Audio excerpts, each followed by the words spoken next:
Okay guys, so this is your first Metcon test of the week. We're basically working through alternating dumbbell snatch and then burpee over dumbbell.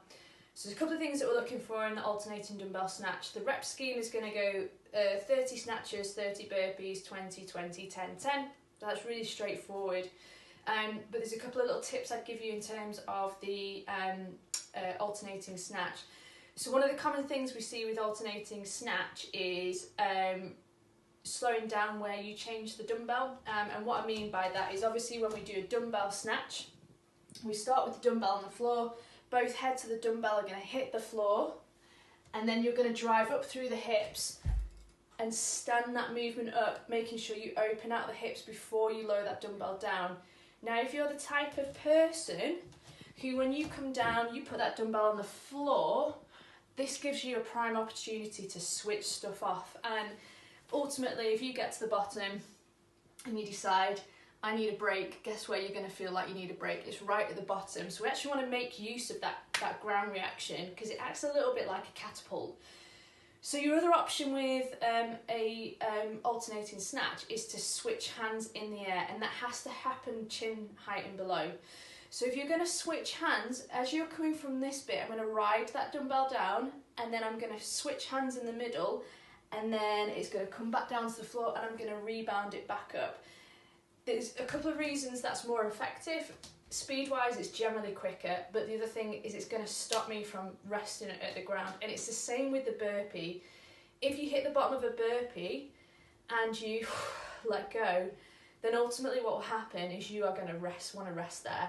So we need to use that contact of a burpee almost like a catapult. So I'm going to hit the ground, I'm going to come off the ground as quickly as I can.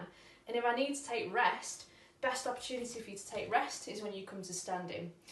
So with the burpee over dumbbell, you've obviously got the choice here of going either side on or front onto the dumbbell. Make sure you log whichever way you've done that in your notes, so you know for next time when we come back to do it you've got a comparison. All we're looking for is standard stuff in this, so chest and stomach have to hit the floor in the burpee. I feel like I'm going to sneeze. I think we're all right. Told you. So chest and stomach have to hit the floor in the burpee. The other thing that I'd recommend is have a think about where your hands are. So if in the bottom of the burpee your hands are in line with your shoulders, what this creates is this in the bottom of the burpee, and what that does is it stops a full breath. Whereas in the bottom of my burpee, if I go hands down towards my rib cage, this gives me a better position to push off. Same thing with hitting the ground. You want to hit the ground, bounce up quick. And the other thing is, guys, as well, have a think about how you're getting yourself over the dumbbell. So if your dumbbell is here, it's a waste of energy for you to jump in and then jump over. So there's obviously the opportunity to step over and then jump over step in and then jump over the dumbbell.